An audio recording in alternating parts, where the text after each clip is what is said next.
There is a scandal brewing, and it has to do with a $300 million contract for the redevelopment of the electrical grid of Puerto Rico right now that went to a company called Whitefish Energy, which you might not have heard of before this week because nobody had heard of it before this week because it is a company that was developed in the past 2 years and had just 2 permanent employees as of just about a month or 2 ago.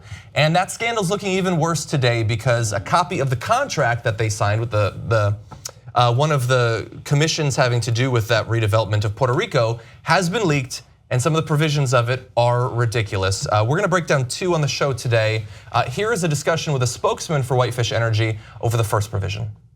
Whitefish contract states, in no event shall government bodies have the right to audit or review the cost and profit elements. Why would that make sense, knowing how difficult these situations are, knowing that even Puerto Rico, if you go back to 1998, there's been misuse of funds, there's been corruption. Why enter into a contract that's not offering complete transparency at a desperate time?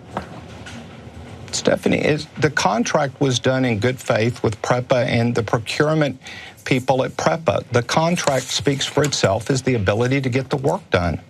Yeah, I think it speaks for itself too, actually. Let's throw one more out there, and we're gonna have a little bit more discussion with that spokesman in a bit. But another aspect of the contract says that PREPA, the Puerto Rico Electric Power Authority, which signed the contract, waives any claim against Contractor related to delayed completion of the work. But why are you worried about that? I'm sure that they're gonna hit all the deadlines. Otherwise, why would that put it? Wait a minute, if you put that in the contract, maybe you're thinking you're gonna miss some of the deadlines. So my favorite part is the in no event. In no event shall you ever audit our costs. Yeah. Well, how about the event that you don't do any work? You take $300 million and you go back to Whitefish, Montana and have a giant party with Ryan Zinke. How about in that event? But nope, Jake, in no event. Jake, believe us. We're nothing to worry about, Jake. On the other hand, that is persuasive. Did you see that guy? That was just, I trusted his second chin. Like his face, I didn't trust, but that second chin was just, there's no corruption. Screaming credibility. Just screaming total credit. He is getting off his ass as soon as that interview is done. And Trump has never had any accusations of hiring contractors and then not paying them. He's never happened. He's never done that before. Maybe No. That's a good point. Actually, now I kind of understand why they'd be worried.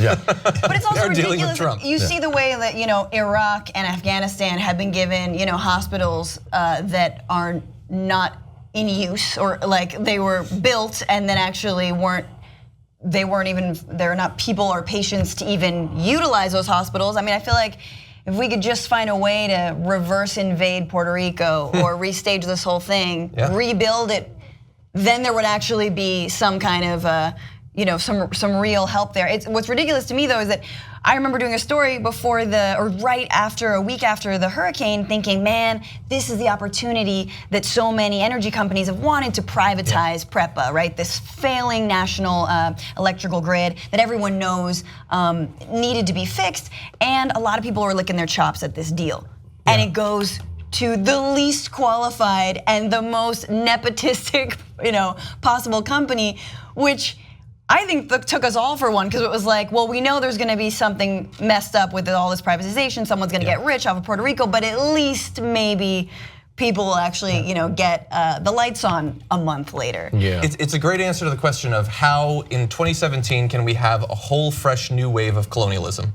Right. Yeah. Well, just wait for a disaster to strike and then sell off the whole goddamn country. And crap colonialism, that's what I'm saying. Like just if only it could be a little better. Well, so this is the shock doctrine, right? This is what Naomi Klein talks about. Well, we've got a crisis, so it's a perfect opportunity to take advantage. And the MO, the Trump guys, they're brazen. They're like, nothing matters. We could shoot a guy on Fifth Avenue and it wouldn't matter. So if you missed when the story originally broke, Whitefish is one of their investors is a heavy Republican donor and donated to not just the party, but Trump specifically. But that's not that surprising. I think the more relevant part of it is that the CEO is really good friends with the Interior Secretary Ryan Zinke, who I mentioned earlier. Not only that, I love how brazen over the top it is in that Whitefish is the name of the hometown of Ryan Zinke, the Interior Secretary, okay? Yeah, and so they're not remotely trying to hide it. They're like, yeah, this is my bud. And he only had 2 guys in his company, and I gave him a $300 million contract. But just to rub it in your face a little bit more, to the point of this story today, we also said in the contract, you could never look inside our costs. And you could never audit us, and on top. So on top of it, I mean, bear in mind, it was a no bid contract. This seems like the sort of thing that you could probably have a little bit of competition for. They love competition, don't they, supposedly?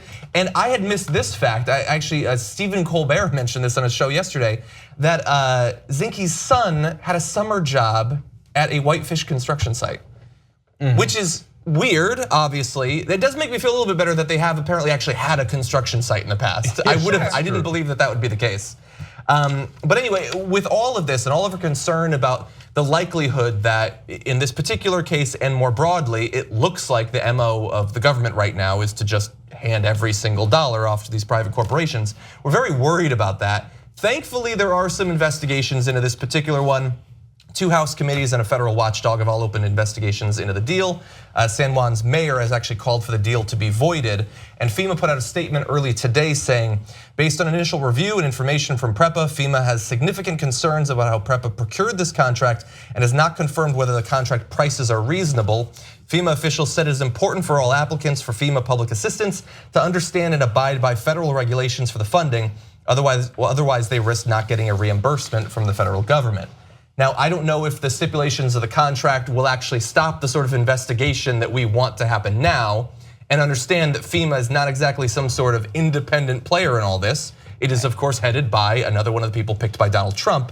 But at least with all the public attention, it's possible something will be done here. The small ray of hope around this, same with the drug czar, I think we're gonna talk about later, right, is that like, the administration doesn't seem completely immune to public pressure, that this outrage, like, okay, I get the small business thing, but really 2 full-time employees are gonna fix the electricity of an island with 3.5 million people? No.